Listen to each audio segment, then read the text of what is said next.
I'm giving attorney Ingrid Domingo visitation rights to her daughter. Hindi niyo na ako mahaharangan sa palasyo. This paper does not give you the freedom to go anywhere in the palace, attorney. Nakadepende pa rin sa presidente kung kailan at kung saan mo makikita ang anak. Na-appreciate ko po yung tiwalang binibigay niyo po sa akin. Pero hindi po kaya nabibigla lang po kayo na i-endorse ako. Si Glenn po yung kandidato, hindi po ako.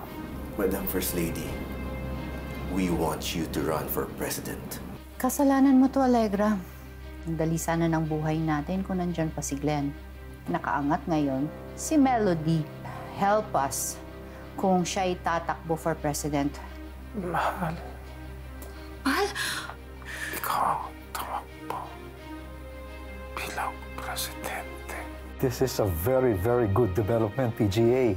With therapy, it will just only be a matter of time na bumalik na sa normal lang pagsasalita nyo. Sa tingin mo ba, ipinili ka nila dahil trip lang nila? May nakita sila sa'yo. Sa oras na makita mo kung ano itong special na nakita nila sa'yo, marirealize mo na hindi ito panaginip. Ano yung gusto mong sabihin, Melody? Si Glenn po. Gusto niya po akong tumakbo bilang presidente.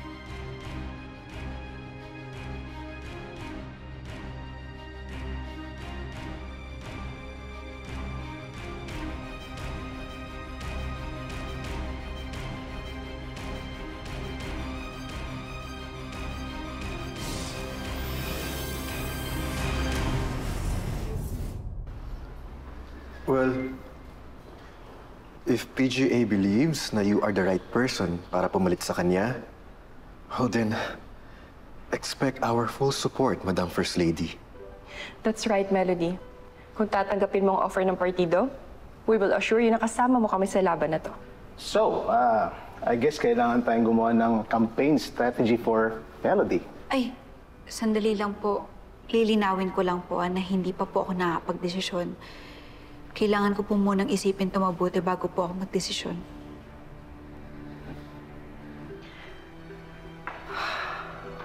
I admire you, Melody. Hindi lang sarili mo ang iniisip mo, kundi pati ang bayan. So take as much time as you need. At kung ano man ang maging pasya mo, we assure you, we will respect it. Maraming salamat po, Mama. Mga anak, may ilang araw pa kasi bago yung deadline ng substitution. Kaya may ilang araw pa rin ako para makapag-isip-isip. Kaya pinatawag ko kayo kasi gusto ko sanang marinig yung opinion ninyo kung karapat-dapat nga ba akong tumakbo.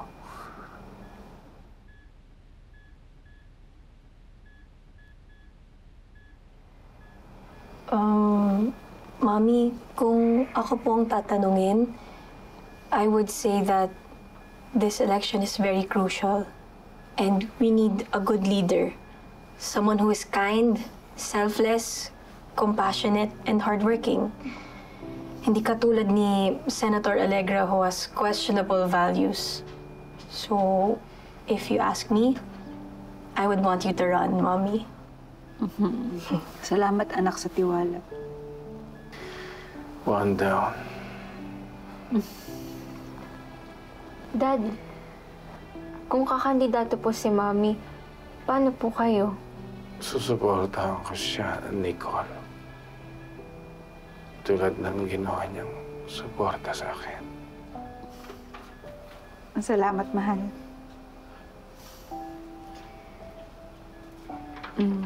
Ikaw, Nathan, anong masasabi mo? Mami, bakit kailangan ikaw pa? Bakit hindi na lang sina Vice President Lopez o kaya yung mga ibang kapatid ni Dad? Nathan. Dad, I'm just being honest about how I feel. Sorry po, Mami. Pero kung ako yung tatanungin, hindi po ako payag na tumakbo ka bilang presidente. It's okay, Mommy. I'll talk to him. I'll talk to him after. Okay lang, anak. Okay lang.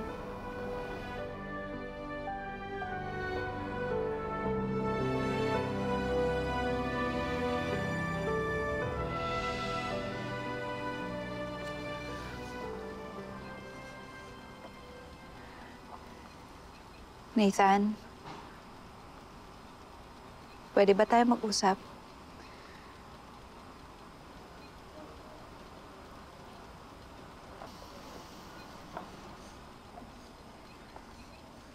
Nathan, hindi pa naman ako umuoo sa partido eh. Tulad nga ng sinabi ko, tinitimbang ko pa yung desisyon ko. Siyempre, mahalaga sa akin yung opinion ng mga taong mahalaga sa akin. Kayo magkakapatid.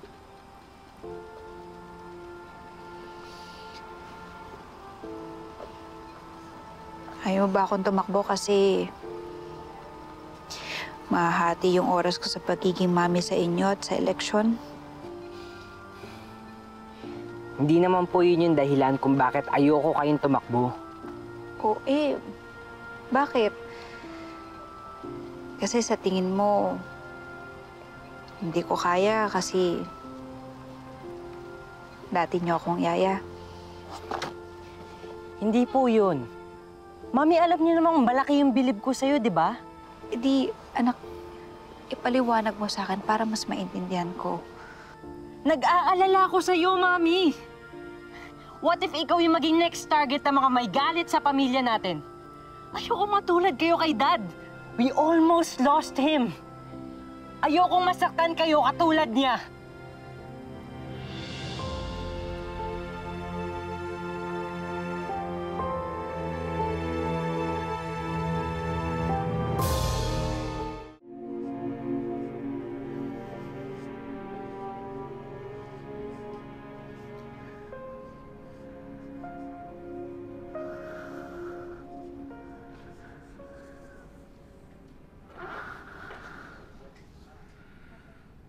$5,045, $5,046, $5,047, $5,048. Anong ginagawa niyo? 5,000. Nawala tuloy ako sa bilang, anak. Ito nagpapalakas ako eh. Kasi, nabalitaan ko na medyo mabigat yung dinadala mo. Baka kailangan mo ng tutulong para magbuhat.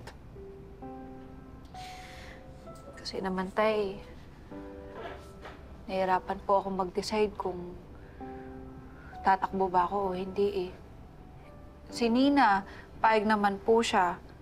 Si Nicole, napaka-supportive naman. Kaya lang, si Nathan po, ayaw po talaga akong patakbuhin. Alam mo, anak, valid naman talaga ang concern ni Nathan dyan eh. Kung ako nga tatanungin eh, siyempre, delikado rin ang safety mo. Pero alam ko naman na matapang kang tao. At gagawin mo lahat para maprotektahan ka, di ba? Kasi alam mong maraming umaasa sa'yo. Kaya lang, Tay, kung itutuloy ko yung pagtakbo ko, siyempre gusto ko yung buo yung suporta sa akin ng pamilya ko. Bigyan mo na ng konting space yan si Nathan. Kayo po, Tay, ano po sa tingin nyo? Dapat ba akong tumakbo o hindi? Alam mo, Melody, mula nung pinanganak ka, alam kong malayo talaga ang aabutin mo. Kaya naman naniniwala ako na kapalaran mo talaga to. Makabigay ng tulong sa iba. Di ba nung na-aksidente ako? Ikaw ang nagbuhat sa buong pamilya. Kaya alam ko na kaya mo to.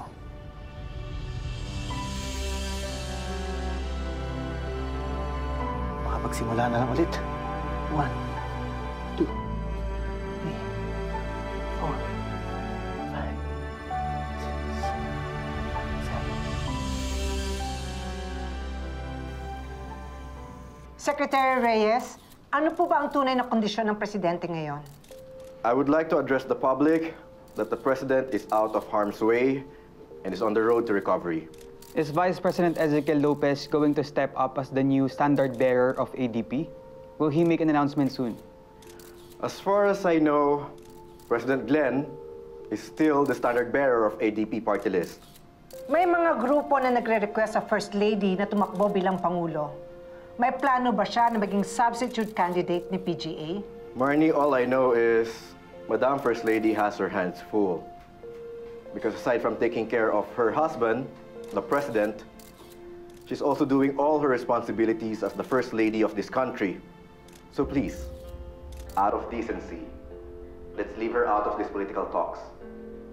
Thank you. How can I map out my campaign strategy kung hanggang ngayon hindi ko alam, guessing game kung sino sa kanila ang tatakbo? Bulok ang style nila. Kunwari, walang desire na tumakbo. Kunwari, pinag-iisipan pa. Yung pala manggugulat na lang. Tama ka. I hate being kept in the dark. Ayoko nang hindi ko alam kung sino makakalaban ko. Relax lang kayo, ladies. I have my way of finding out kung sino makakalaban natin. Don't you worry.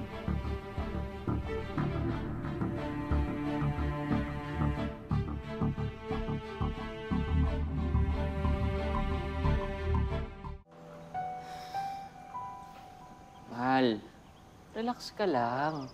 Bakit ka naman kakabahan? Ate mo naman yung kakausapin mo. Eh, syempre worried lang ako kung anong magiging reaksyon niya. Lalo na pag malaman niya na lumipat na ng partido yung boss kong mayor. Paano pag magalit siya sa akin? Tsaka paano pag paalisin niya ako? Hindi yun. Jam Rose. Ay, ate. Oh. Ate, thank you Buti pumayag ka na kausapin ako. Noon pa kasi kita gustong kausapin eh. Oh, bakit? Importante ba yan? Bakit hindi mo agad sinabi sa akin? Nicole, ready ka na? Yes po. Ay, hindi tayo kasadali para namin. Hindi pa daw nagsastart. Nicole, let's start. Uy! Magsastart ka sa kanila para meron pa mo likod eh. Yung medyas. Baka natatanggal yung medyas. Hello? Hello, Nicole. Uy! Bilisan mo! Iwasan mo yung Hasan! Nicole, saan ka na? Bilisan mo! Hi, Nicole. Kamusta ka na? Naku, anak, pasensya ka na. Ang daming protocols para pumasok dito. Kaya medyo natagalan ako. But I have a special gift for you. Here you go. I'm here na. Ilagay ko muna dito sa likod. Ate, kasi... Ano? Naku, teka lang. Kailangan na pumunta doon si Porto.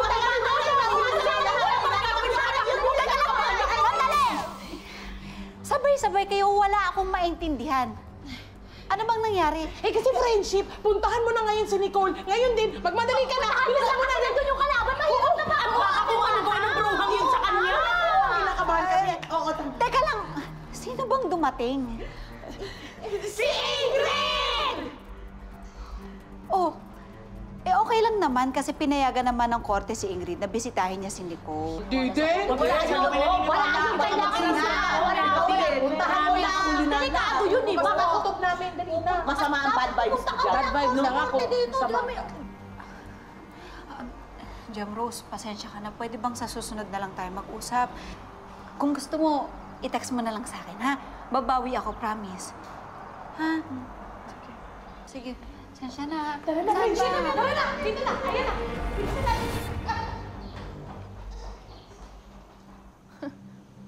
Nakita mo na? Nakita mo na kung paano niya ako baliwalain? Paano baliwalain? Narinig mo naman. Dumating daw si Ingrid. Eh bakit? Hindi niya ba naisip na importante rin yung ipinunta ko dito? Alam mo, sana di na lang tayo pumunta dito eh. Aksaya lang tayo ng oras.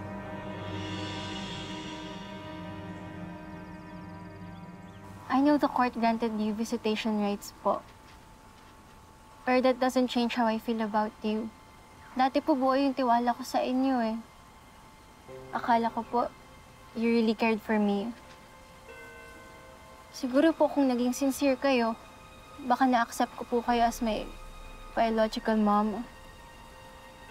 Kaya lang po na-realize ko na gusto niya lang maging close sa akin just to get back at mom and dad. Anak, hindi totoo yan. I promise you. Please, please. Huwag na po kayong magsinungaling.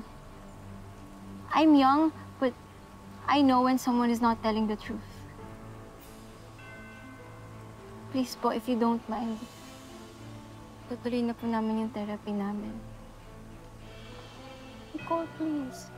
Don't do that. Bigyan mo naman ako ng konting time pa with you. Here, look at the gift I got you. It's so nice. Oh, open it.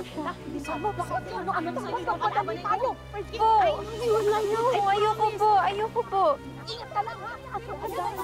Opo. Ayoko po. Ayoko po. Melody, sinaktan kami yan. Sinaktan kami. Sinaktan kayo? Oo. Ano ginawa Paano sa kayo inyo? sinaktan? Sinaktan kami ang ganda. Nananakit yung ganda. Ang ganda eh. Ganda eh. Hey, pasok niyo na si Nicole. Pasok mo na. Ikaw yaya eh. Oo nga. Lahat kayo, pasok niyo si Nicole. Buli ka na. Kasi akala ko kayo magtutulak. Ang bigat kasi. Anong ginagawa mo? Huwag mong pilitin yung bata kung ayaw niya sa'yo. Bakit mo bine-brainwash ang anak ko? Meron naman akong visitation rights sa kanya. Dahil bang ayaw mo magkaroon kami ng quality time? Bakit ko naman gagawin yun, Ingrid? Eh, alam naman ni Nicole kung gaano kasama ang ugali mo.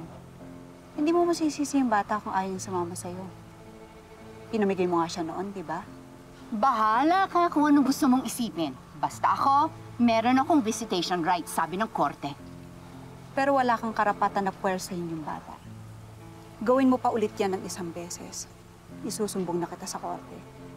At sigurado ako na hindi ka na ulit makakabisi na kanya.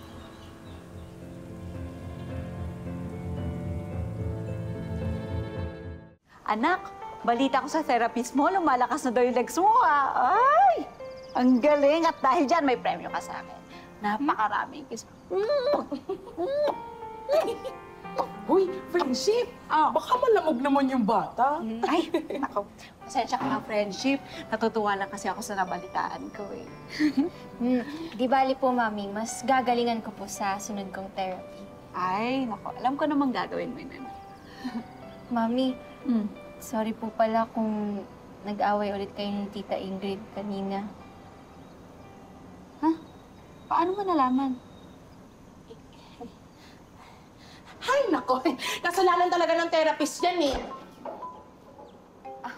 At bakit naman kasalanan ng therapist? Eh, kasi nga ganito nga yun. Itong si therapist, ikwinento kay Aling Suning. Ito naman si Aling Suning, ikwinento sa amin. Ayan tuloy. Nakakwento ko tuloy ng very, very light lang naman kay Nicole. Nakwento mo kay Nicole. Pero kasalanan talaga ng therapist na yan eh. Kasi kung hindi niya kwento kay Manang Suning, hindi ko malalaman. Hindi ko tuloy masasabi niyan kay Nicole. Kasalanan niya talaga. Wala akong kinalaman dyan, friendship. Mami, okay lang po. Sorry po ulit, ah. Ay, naku anak, hindi mo kailangan mag-sorry. Wala ka namang kasalanan. Pinagsabihan ko lang talaga si Ingrid kasi ayokong pinagpuwersa kanya. Kaya anak, sa susunod na may gawin siya sa'yo, sasabihin mo sa akin, okay? Lalo na ngayon na nasa ospital pa ang daddy ninyo, ako muna magtatanggol sa inyong magkakapatid, ha? Dahil gusto kong masiguradong safe kayo. Thank you po, Mami.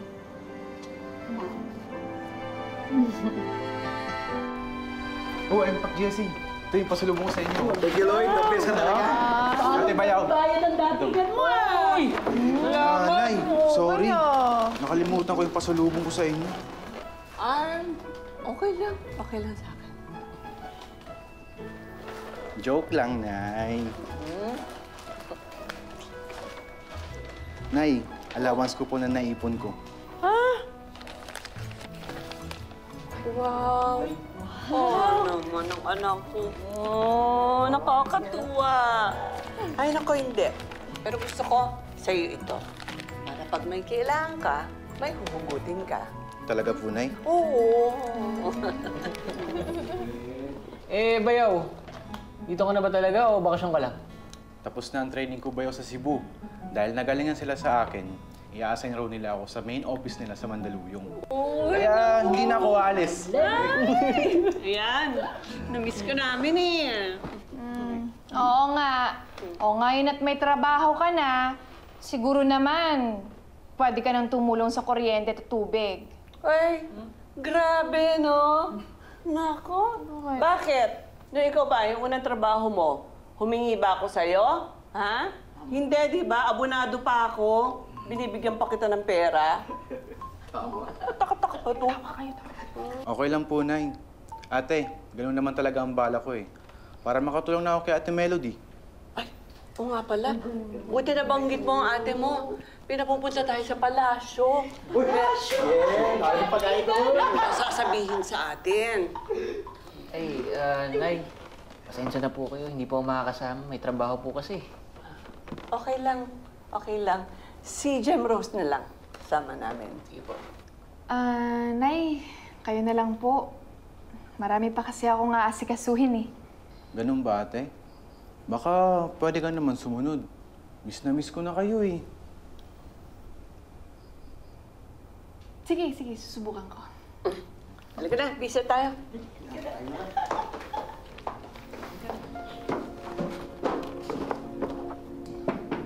Mahal, mamin ka nga sa akin.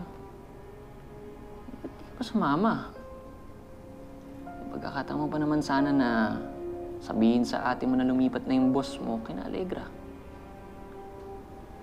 Huwag na. Eh, di ba nga ilang beses na akong nag-attempt na kausapin siya? Eh, mukhang hindi naman ako ganoon ka-importante para kausapin niya eh. Tsaka kung binaliwala niya ako, huwag na natin ipilit. Okay na yun.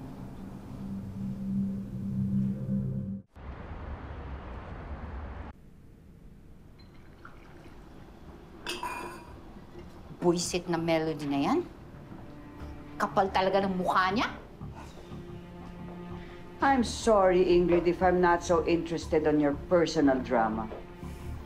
Mas interesado ako malaman kung ano ba talaga ang sitwasyon sa kabila. Tatakbo ba si Melody or what? Yun na nga, Madam Allegra.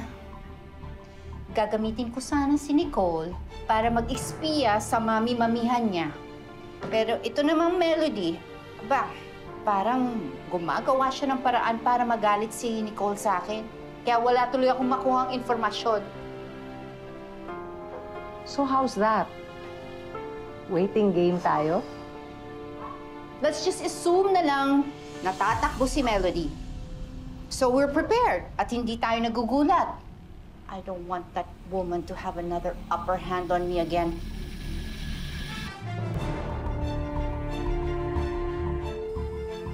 Sige, Kuya Jasper. Sabihin ko na lang kay Ate Melody na hindi talaga kayo makakasunod ni Ate Gem Rose. Sige. Bye-bye!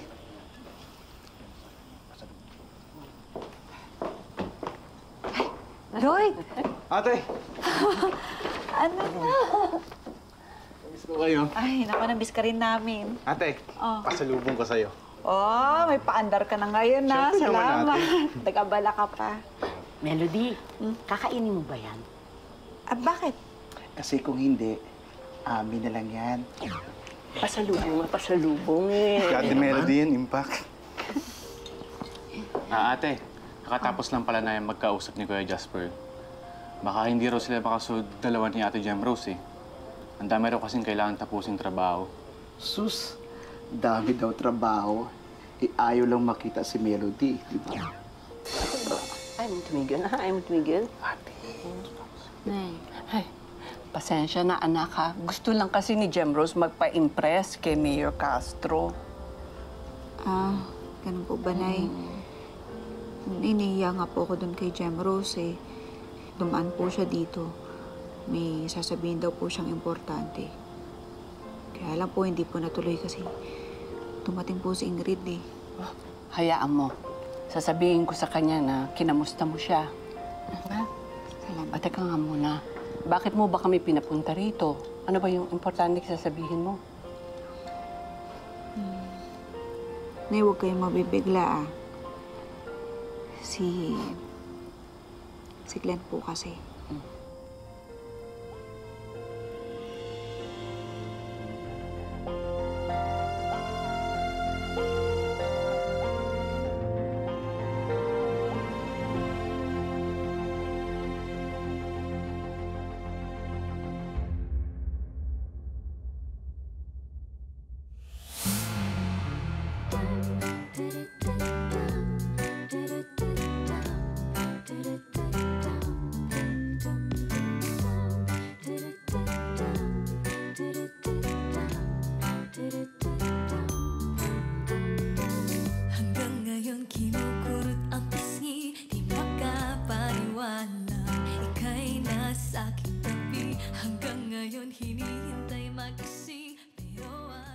Panoorin mo yan.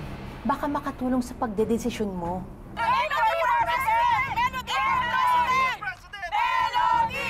Mga kababayan, buong pinagmamalaki kong ibigay sa inyo ang inyong First Lady. Inagaw na nga niya sa akin si Glenn. Nasa kanya na nga si Nicole, tapos ngayon she wants the presidency? Is she crazy? Ako po si Melody Reyes Acosta ay tatakbo bilang Pangulo ng ating bansa. Kapalit ni President Glenn Acosta. Ilabas niyo agad ang mga memes. Let's make everything go viral. That's exciting! Huwag mo nga akong matawag-tawag na mama. Dahil hindi mo ako mama. Hindi kita kaano-ano, katulong ka lang dito. Pag nanalo ka, magkakaroon ka ng gwapong first gentleman. No. Nagpunta ako dito to file a disqualification case against the First Lady. Wala kang karapatan tumakbo for president.